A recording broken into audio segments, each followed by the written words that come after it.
দুনিয়াতে আখিরাতে দুনিয়াতে আখিরাতে চাও যদি ভালাই দিন থাকিতে লা ইলাহা ইল্লাল্লাহ বলো ভাই হায়াত মওত রিজিক দৌলত যার হাতে মন একবার তুই তার কথাটা ভাবিস নে কখন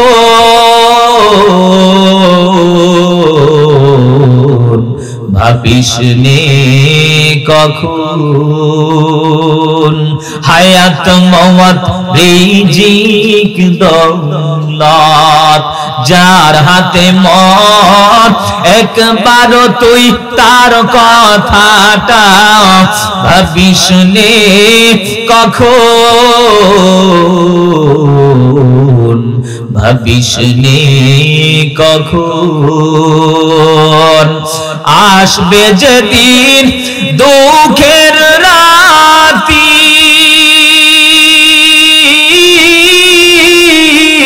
ও নাম হবে সঙ্গের সাথী আসবে যেদিন দুঃখের রাতি ও নাম হবে সঙ্গের সাথী ও নাম বিনে দুনিয়াতে ও নাম বিনে পরকালে ও নাম বিনে দো জাহানে বন্ধু কেহ নাই দিন থাকিতে লা ইলাহা ইল্লাল্লাহ বলো ভাই বলো লা ইলাহা ইল্লাল্লাহ লা ইলাহা মায়ের কাছে সন্তান বারবার চাইলে মা বেজার বাবার কাছে বারবার চাইলে বেজার পীরের কাছে মুরিদরা বারবার চাইলে বেজার আল্লাহ পাক রব্বুল আলামিন বলে বান্দা আমি আল্লাহর কাছে না চাইলে আমি বেজার হয়ে যাই আমি আল্লাহ ফজরে ডাক দিলাম আমার বান্দা কই জোহরে আমি তোরে পাই না জোহরে ডাক দিলাম আমার গোলাম কই আসরে আমি আল্লাহ তোরে ডাক দিলাম ও বান্দা তুই আয় মাগরিব আমি আল্লাহ তোরে ডাকলাম আমি আল্লাহ তোরে মাগরিবেও পাইলাম না এশায়ও তোরে ডাকলাম এশায়ও তোরে পাইলাম না রাত্র যখন গভীর আল্লাহ পাক সপ্তম আসমানে বিচারণ করার পর আল্লাহ পাক রহমতের টানা রহমতের দুনিয়ায় ডাকি আমার গোলাম কই বান্দা তোমার সম্পদের দরকার তোমার সন্তান দরকার মাজারে দৌড়াইও না পীরের দরবারে যাওয়ার দরকার নয় তাহাজ্জুদের মুসল্লায় দাঁড়াও দুই ফোঁটা চোখের পানি ছেড়ে রবের কাছে তুমি চাও আল্লাহ ষষ্ঠ আসমানে ডাকে প্রথম আসমানে ডাকে দ্বিতীয় আসমানে ডাকে রাত্র যত গভীর হয় আল্লাহর রহমতের দরওয়াজা আল্লাহ তত বুলন্দ করে দেয় মুসা আলা নবিয়িনা আলাইহিস সালাতু ওয়াস সালাম আল্লাহর জলিলুল কদর রাগী একজন নবী মিশরের জমিনের ভিতরে হাজারো হাজারো মানুষ সব একত্রিত করে আল্লাহর কাছে মুনাজাতে দোয়া করে আল্লাহ মিশরের এই জমিনের ভিতরে বহুদিন যাবত পর্যন্ত কোনো বৃষ্টি নাই জমিনটা ফেটে খাকা করতেছে ফসল নষ্ট হয়ে যায় ও আল্লাহ তোমার কাছে মুনাজাত করি মালিক তুমি এই মিশরের জমিনে বৃষ্টির ব্যবস্থা করে দাও আল্লাহ পাক রব্বুল আলামিন বলে মুসা তুমি তো জানো না তোমার এই মাজমার ভিতরে এই মজলিসের ভিতরে একদল গুনাহ করনেওয়ালা মানুষ যারা জিনার মতো অপরাধ করে এই মজলিসে হাজির হয়ে গেছে দ্রুত বেগে এই জিনাকারীদেরকে তাড়ায়া দাও না হলে আমি তোমার দোয়া মঞ্জুর করব না আসমান থেকে বৃষ্টির ফয়সালা করব না মুসা আলাইহিস সালাতু ওয়াস সালাম বড় রাগী পয়গম্বর হাজার হাজার মানুষের সম্মুখে উঁচু আওয়াজে ডাক দিয়া বলে, জিনাকার জলদি করে উঠে যাও, তোমার গুনাহের কারণে আল্লাহ দোয়া কবুল করে না। জিনাকারের দিলের ভিতরে কম্পন সৃষ্টি হয়ে গেছে। আয় আল্লাহ, আমি বড় জিনাকার, জিনার গুনাহ, জিনার অপরাধ করেছি। এই মজলিস থেকে যদি আমি এখন ভেগে যাই, মানুষ আমার সন্তানদেরকে তোহমাত দিবে, সন্তানদেরকে গালিমন্দ করবে। ওই যে তাকায় দেখ, জিনাকারের সন্তানেরা হাইটা যায়, আমার বিবিরে দিশঙ্গাত করবে, জিনাকারের স্ত্রী হাইটা যায়। আমি যদি এখন এই মজলিস থেকে উঠে যাই, মানুষ আমার দিকে তাকাইয়া হাজার হাজার মানুষগুলো ঠাট্টা বিদ্রুপ করবে, গালমন্দ করবে, হাসি তামাশা করবে, আমরা লজ্জা পাবো, কান্নাকাটিও করতে পারে না। চোখের গোড়ায় পানি দেখলে মানুষ আমাদেরকে তাকায়া বলবে, তাকায়া দেখ, তারাই মনে হয় যে না করেছে, এজন্য তাদের চোখ বেয়ে বেয়ে পানি পড়ে, উঠেও যেতে পারে না লজ্জা, কান্নাও করতে পারে না লজ্জা। কি করবে? দিলি দিলি দিলি রবের কাছে এমন ভাবে ক্ষমা চায়, ও আল্লাহ তুমি আমারে মাফ করে দাও, আমরা জিনার অন্যায় করেছি, আর অপরাধ করব না, আর অন্যায় করব না। তোমার মতো দয়াবান, তোমার মতো করুণাময় আর কেউ নাই। আয় আল্লাহ, তুমি আমারে মাফ করো, তুমি আমাদেরকে ক্ষমা করে দাও। কিছুক্ষণ পর মুসা আলা নবিয়িনা আলাইহিস সালাতু ওয়াস সালাম বড় রাগান্বিত অবস্থায় হয় ধমকের সঙ্গে ডাক দিয়া বলে, জিনাকার জলদি করে মসজিদ থেকে উঠে যাও, যদি তোমরা না উঠতে চাও আল্লাহর পক্ষ থেকে নাম এনে ডেকে ডেকে তারপরে তোমাদেরকে তাড়া দিব। জিনাকারের দিলের ভিতরে আরো কম্পন সৃষ্টি হয়ে যায়। জিনাকারেরা চিন্তা করে, মালিক, আমরা যে জিনাকার আমার মা জানে না, আমার ভাই জানে না, আমার বন্ধু জানে না, আমার বিবি জানে না, জমানার নবী মুসা আলাইহিস সালাম পর্যন্ত জানে না। এর নওজোয়ান যুবক, এর বৃদ্ধ বাবা, পদ্মার অন্তরালার মা, আমি আমার কথা বলছি, আমি মাহাদি হাসান এমন বড় গুনাহগার, গুনার কথা আমার সন্তানেরা জানে না। আমার গুনার কথা যদি আমার সন্তান জানতো, আমারে বাবা বলে পরিচয় দিত না। আমার গুনার কথা যদি আমার জানতো, আমার বিবি জানলে আমাকে স্বামী বলে পরিচয় দিত না। আমার গুনার খবর যদি আমার মা জানতো, আমারে সন্তান বলে পরিচয় দিত না। আমার গুনার কথা যদি আমার চেয়ারম্যান জানতো, আমারে সমাজে রাখতো না। গুনার কথা আমার আল্লাহ পাক রব্বুল আলামিন জানেন। জিনাকারেরা বলে, আল্লাহ গুনার কথা মা জানে না, সন্তান জানে না, জামানার নবী মুসা পর্যন্ত জানে না, তুমি গোপন রেখেছো। আজকে লাখো মানুষের সম্মুখে জিনার খবরটা তুমি জাহির করে আমাদেরকে লজ্জা দিও না, লাথি মেরে তারা দিও না, লজ্জা দিও না রে আল্লাহ। তুমি আমাদেরকে মাফ করে দাও, তুমি আমাদেরকে ক্ষমা করো। যদি আজকে বাঁচা দাও, ওয়াদা দিলাম আল্লাহ আর অপরাধ করব না, আর অন্যায় করব না, আর আমার দ্বারা গুনাহ হবে না। মুসা আলাইহিস সালাতু ওয়াস সালাম তাকায় দেখে, কিছুক্ষণ পর মিশরের আকাশটা আসমানটা মেঘাচ্ছন্ন হয়ে যায়। কয়েক মিনিট পরেই মিশরের জমিনে মুষলধারে বৃষ্টি শুরু হয়ে গেছে। জোরে বলেন সুবহানাল্লাহ। মুসা আলা নবিয়িনা আলাইহিস সালাতু ওয়াস সালাম এ বড় রাগী পয়গম্বর আল্লাহর কাছে বলে, মালিক তুমি ওয়াদা দিলা জিনাকার যদি না ওঠে তুমি এই মিশরে আসমান থেকে বৃষ্টির ফয়সালা করবা না। তুমি কেন ওয়াদা বরখেলাপ করেছো? জিনাকারেরা তো উঠলো না, তুমি আসমান থেকে কেন বৃষ্টি দিলা? আল্লাহ পাক বলে, মুসা আমি আল্লাহর মতো দয়াবান, আল্লাহর মতো করুণাময়, আমি আল্লাহর মতো ক্ষমাশীল আর কেউ নাই। আমি আল্লাহ বান্দারে জাহান্নামে যাওয়ার জন্য বানাই বানাই নাই। আল্লাহ অর্ডার করে ফেরেশতারা বান্দার হাতটা এভাবে বানাও, বান্দার পাটা এভাবে বানাও, বান্দার স্ট্রাকচার বডিটা তোমরা নিজের হাত দ্বারা বানাও, কিন্তু বান্দার কপালটা বান্দার মাথাটা তোমরা বানাইও না। আমি মাওলার কুদরতি হাত দ্বারা বান্দার কপালটা বানাবো, আমি মাওলার কুদরতি হাত দ্বারা বান্দার নাকটা বানাবো, চেহারাটা বানাবো। এই কুদরত দামি কপাল দিয়া আমি মাওলার কুদরতি কদমে সিজদায় পড়ে কাঁদবি। আমি আল্লাহর দেওয়া জবান খুলে আমি মাওলার জিকির করবি। আমি আল্লাহর দেয়া কপাল দ্বারা, চোখ দ্বারা, নাক দ্বারা রবের ইবাদত করবে।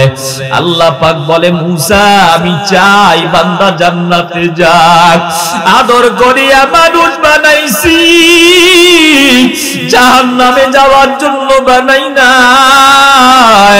আমি আল্লাহ চাই কোন একটা উসিলায় বান্দা জান্নাতের মেহমান হোক। আমি আল্লাহ বড় দয়া করে মানুষ বানাইলাম, বড় আদর করিয়া মহব্বতের নজরে বান্দা বানাইলাম। আল্লাহ পাক বলেন মুসা আমি আল্লাহ বলছিলাম জিনাকার নাম উঠলে বৃষ্টি দিব না। ওই জিনাকার দিলে দিলে দিলে এমন ভাবে তওবা করেছে, এমন ভাবে রবের কাছে ক্ষমা চেয়েছে। লা তাকুনাতু বিরহমাতিল্লাহ, আল্লাহর রহমতের দিকে ফিরে এসেছে।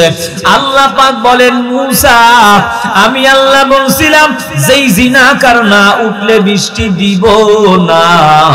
ওই জিনাকার তওবা করার কারণে, আল্লাহর প্রতি খাঁটি বিশ্বাস রাখার কারণে তাওবায়ে নসুহা করেছে। আর অপরাধ করবি না, জিনার গুনাহ করবি না, বেপরদার গুনাহ করবে না, চোখের জেনা, হাতের জেনা, পায়ের জেনা, আর অপরাধ করবে না। দিলে দিলে এমন ভাবে তওবা করেছে। আমি আল্লাহ বলছিলাম জিনাকার না উঠলে বৃষ্টি দিব না। ওই জিনাকার তওবা করার কারণে, আল্লাহর রহমতের দিকে ফিরে আসার কারণে, ওই জিনাকারের কারণে আমি আল্লাহ বৃষ্টির ফয়সালা করে দিলাম। জোরে কোন সুবহানাল্লাহ। अल्लाह अल्लाह तू मेरा माबूद है, अल्लाह अल्लाह तू मेरा माशूक है, या इलाही तू मेरा रहमान है, या इलाही तू मेरा रहीम है, या इलाही मुझसे मुझको दूर कर, ताकि देखो मुझ में तुझको एक नजर, या इलाही तू मेरा सत्तार है, या इलाही तू मेरा गफ्फार है। কষ্ট হচ্ছে ভাই, ভাইরা আমার। এজন্য আল্লাহ পাক রব্বুল আলামিন মায়ার নজরে বান্দাদেরকে ডাক দিয়েছেন, কুল ইয়া ইবাদিয়াল্লাযীনা আসরাফু আলা আনফুসিহিম লা তাকুনাতু মির রাহমাতিল্লাহ, ইন্নাল্লাহা ইয়াগফিরুয যুনুবা জামিআ, ইন্নাহু হুয়াল গফুরুর রহিম। দিল্লি শাহে জামে মসজিদের ভিতরে খতিব মহোদয় জুমার নামাজের খুতবা দেওয়ার সময় কাঁধের রুমালটা মাথার ভিতরে ঘোমটার মতো আবদ্ধ করে খুতবা দেয়। নামাজ শেষ হওয়ার পর মুসল্লিদের ভিতরে একজন প্রশ্ন করে, হুজুর বুঝতে পারি না, প্রত্যেক জুমার নামাজের সময় রুমালটা কাঁধের ভিতরে নিয়ে খুতবা দান করেন, আজকে নামাজের ইমামতির মুসল্লায় আপনি খুতবা দিয়েছেন রুমালটা ঘোমটার মতো আবদ্ধ করে, কারণ কি? বলে আগামী জুমায় আসবা, আমার প্রশ্নের জবাব নিয়ে যাবা। পরের জুমায় আসার পর খতিব সাহেব নিজের মাথার রুমালটা ওই ভক্তের মাথার ভিতরে দিয়া দিল। মাথার ভিতরে রুমালটা দেওয়ার পর ওই আল্লাহর বান্দা আল্লাহর গোলাম জমিনের ভিতরে সাথে সাথে বেহুশ হয়ে লুটায়া পড়ল।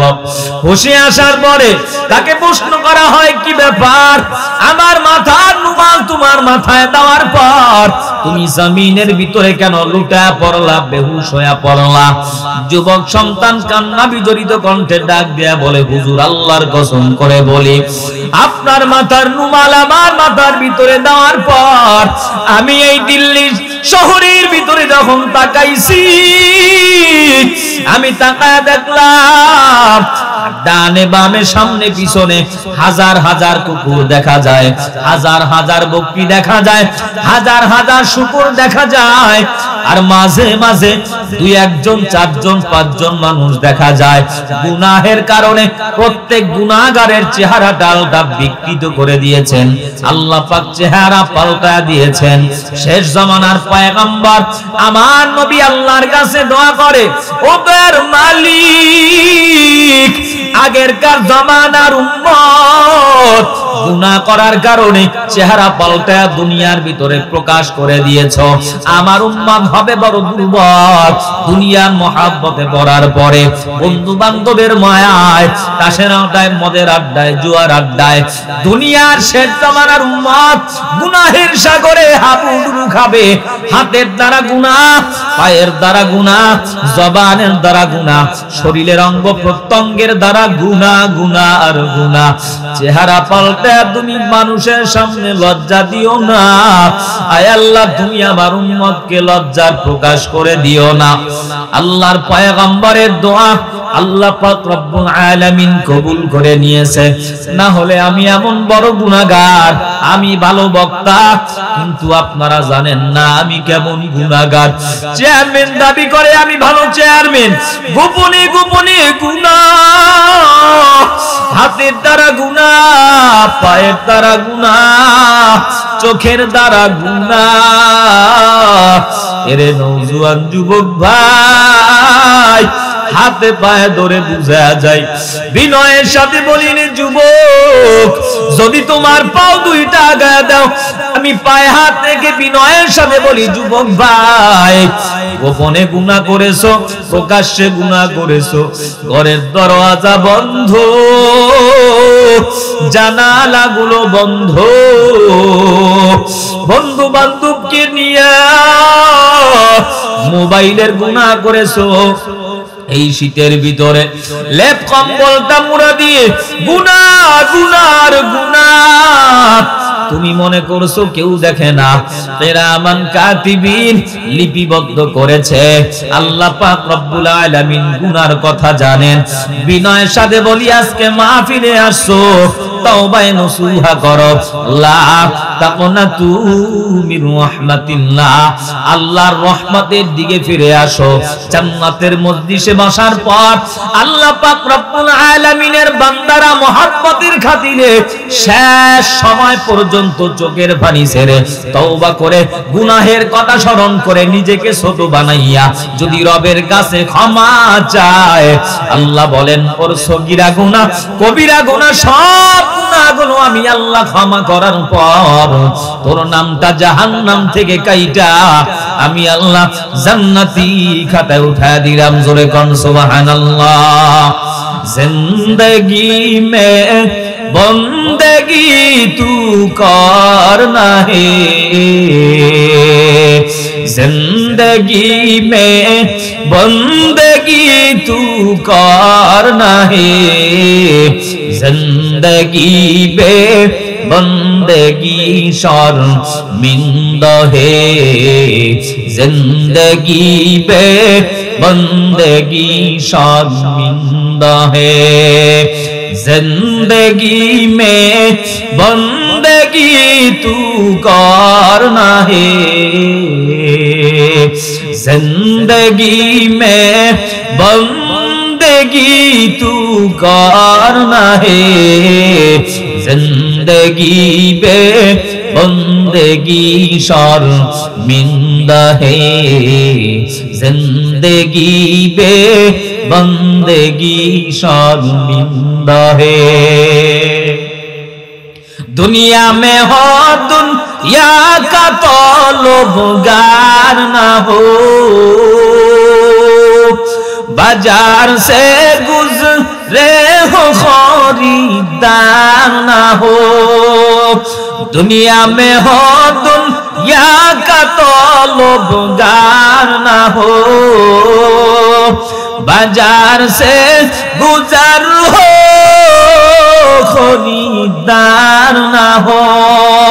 ये दुनिया एक मिसल कागज फूल है, ये दुनिया एक मिसल कागज फूल है, जिंदगी में बंदगी तू कर नहीं,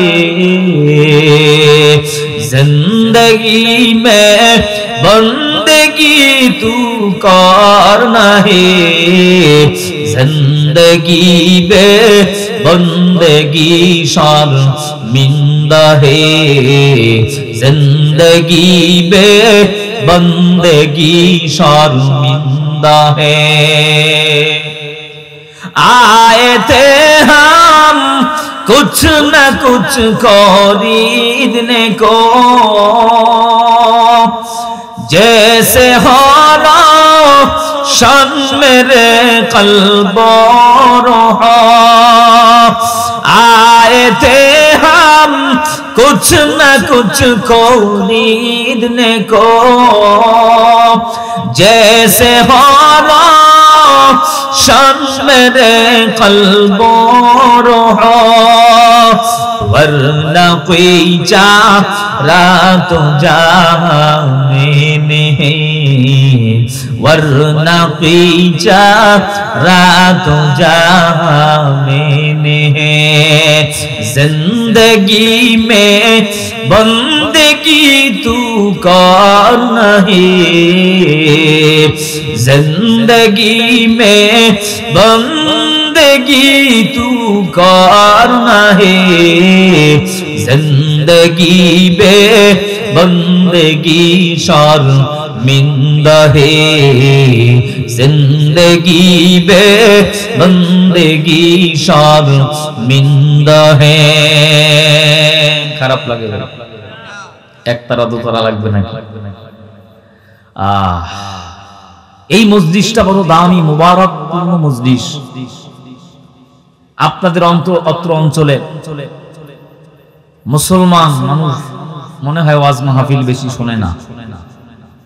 যে কয়েকজন মানুষ উপস্থিতি, রাস্তাঘাটে দোকানপাটে অনেক মানুষ এখনো অযথা গল্প গুজব বিভিন্ন গুনাহের কাজের ভিতরে ব্যস্ত আছে।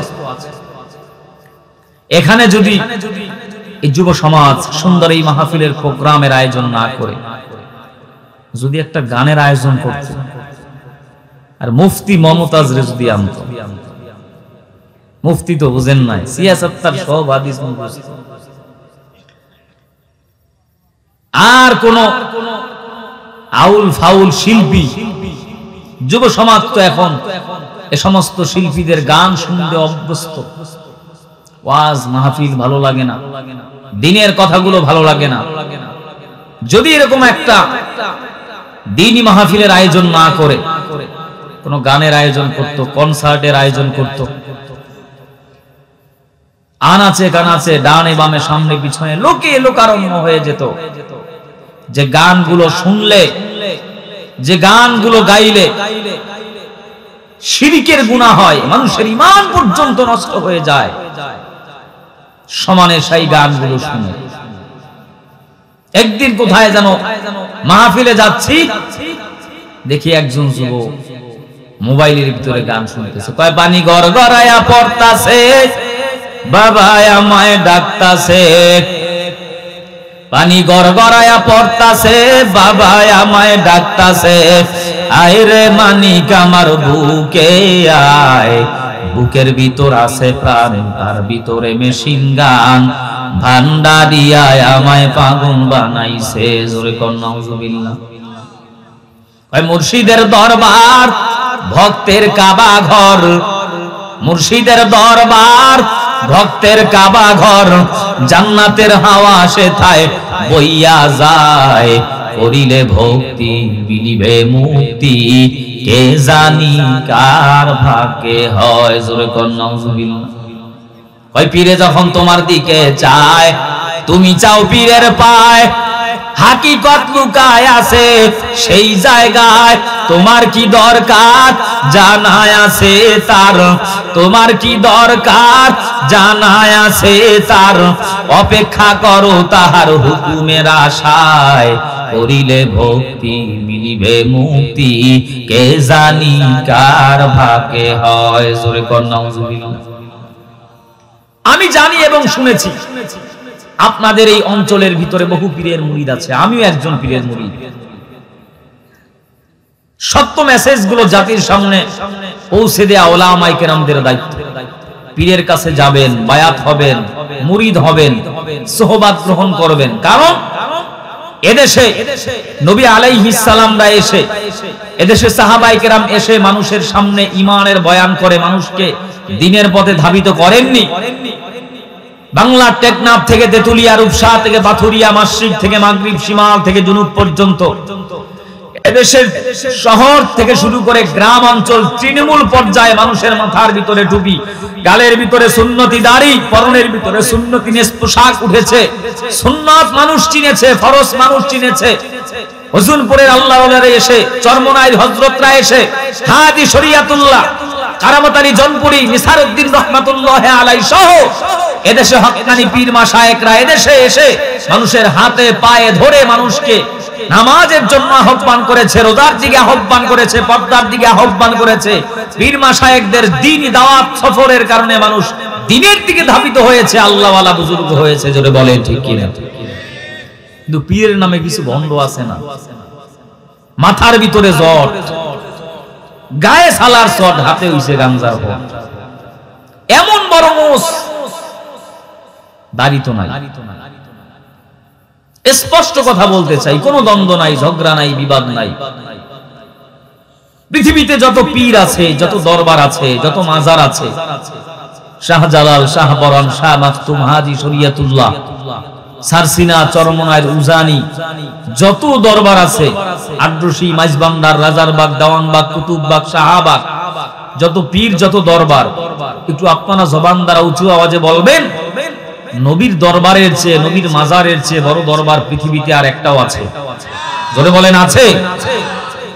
সিজদা দিয়া যদি নাজাত পাওয়া যায়, একটা প্রমাণ দেখেন। আপনা থেকে একজন আপনা সাহাবী রাসূলকে এত বেশি মহব্বত করেছে, রেসপেক্ট করেছে, ভালোবেসেছে, রাসূলের প্রেমে মহব্বতে জীবন পর্যন্ত বিসর্জন করে দিয়েছে, কিন্তু খুশি হয়ে মহব্বতে রাসূলের কদমে সিজদা দিয়েছে, এমন কোন ঘটনা আছে? কথা বলেন না কেন? আছে। সিজদা দিয়া যদি নাজাত পাওয়া যায়, আল্লাহ ছাড়া পৃথিবীতে কোন বাবা, কোন পীর, কোন মাশায়েখ, কোন কুতুব, কোন গাউস, কোন মা, কোন বাবা, কোন সন্তান, কারো পায়ে দ্বিতীয় আর সিজদা দেওয়া যাবে না। তাজিমি সিজদার নামে এই শিরকি ভান্ডামি পৃথিবীর থেকে উৎখাত করতে হবে। পৃথিবীতে কাফের, মুশরিক, ইসলাম বিদ্বেষীরা যতটা ইসলামের ক্ষতি করেছে, বিশ্বাস করেন এর চাইতে 100% এর উপরে বেশি ইসলামের ক্ষতি করেছে নামদারি পীরের নামের ভণ্ড দলেরা। এরা ধোঁকা দিয়ে, বোকা বানিয়ে মানুষকে ইসলাম থেকে ডিভাইডেড করে জাহান্নামের দিকে ধাবিত করছে। আল্লাহ পাক গোটা মুসলিম উম্মাহকে এই সমস্ত ভণ্ড থেকে হেফাজত করুন। আর মহব্বতে বলেন আমিন। কি গান গায়? কয় কেরামান কাতিবিন রোজ হাশরের দিন, কেরামান কাতিবিন রোজ হাশরের দিন, আল্লাহর দরবারে যদি করে অভিযোগ, আমি বলবো দুনিয়ায় ছিলাম হেলাল বাবার লোক, আমি বলবো দুনিয়ায় ছিলাম খাজা বাবার লোক। আমি বলি কেরামান কাতিবিন পাইবো যে দিন, তোরা যারা ছিলি ভণ্ড পীরের লোক, তোগো জুতা মাইরা কইব জাহান্নামে ঢোক।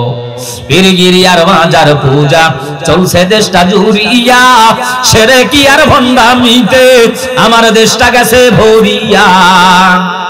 পীরগিরিয়ার মাজার পূজা চলছে দেশটা জুড়িয়া, শিরক বেদাত ভণ্ডামিতে আমার দেশটা গেছে ভরিয়া।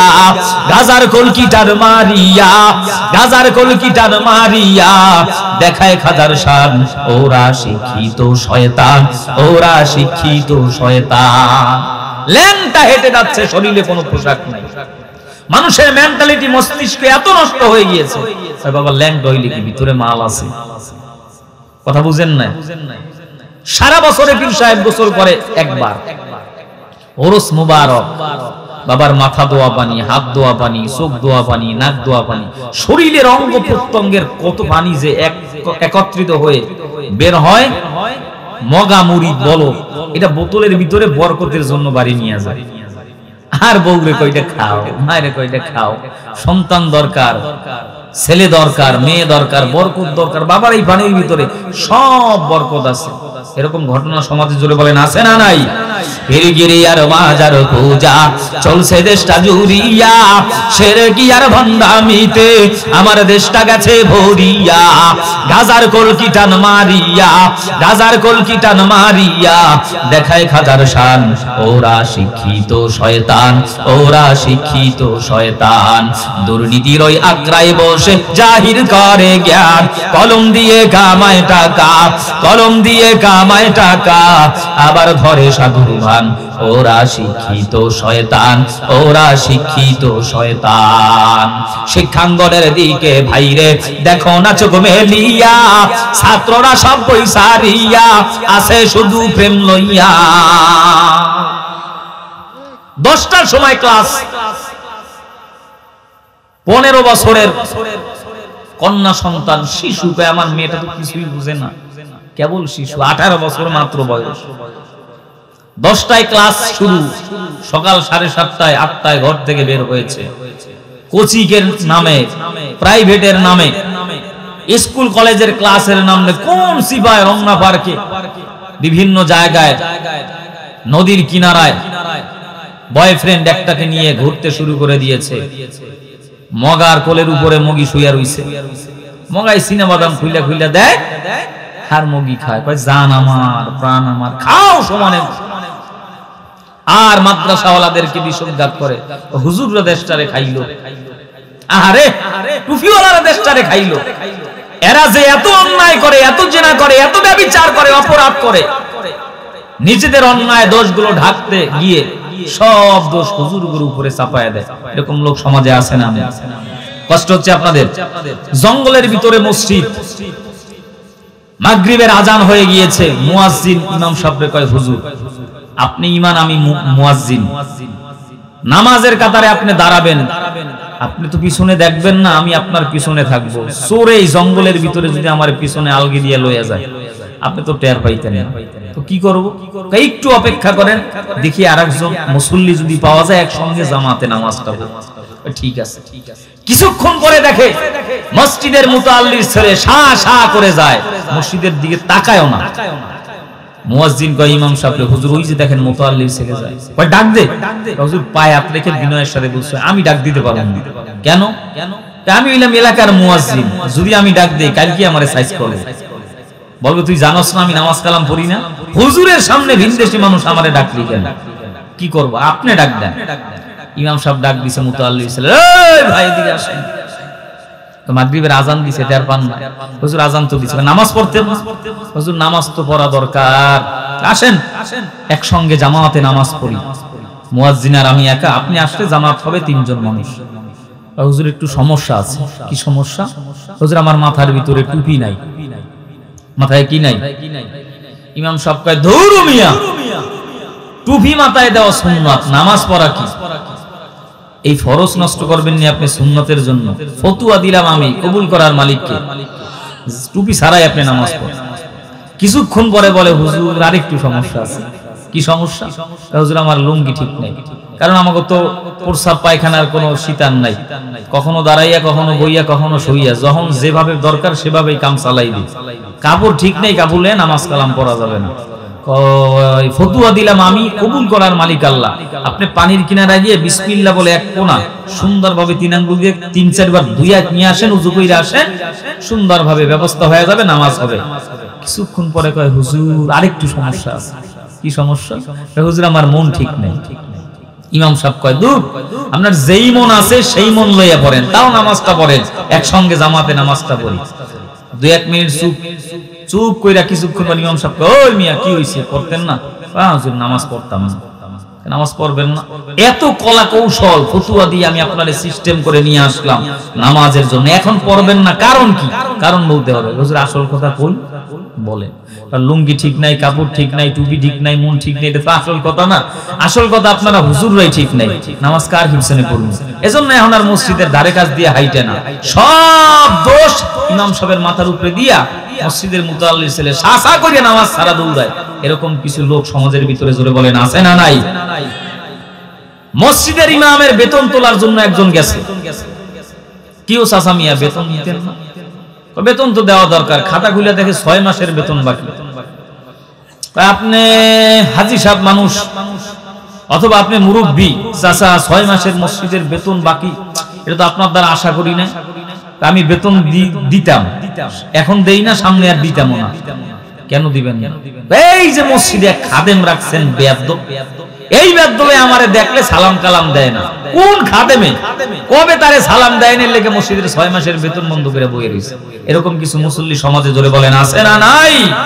শিক্ষাঙ্গনের দিকে ভাইরে দেখো না চোখ মেলিয়া, ছাত্ররা সব পয়সারিয়া আছে শুধু প্রেম লইয়া। আর অস্ত্র সে তো সঙ্গের সাথী, অস্ত্র সে তো সঙ্গের সাথী, হইতে মাস্তান ওরা শিক্ষিত শয়তান, ওরা শিক্ষিত শয়তান। দুর্নীতির ওই আকড়াই বসে জাহির করে জ্ঞান, কলম দিয়ে কামায় টাকা, কলম দিয়ে কামায় টাকা, আবার ধরে সাধু খান, ওরা শিক্ষিত শয়তান, ওরা শিক্ষিত শয়তান। জোরে বলে ঠিক কিনা?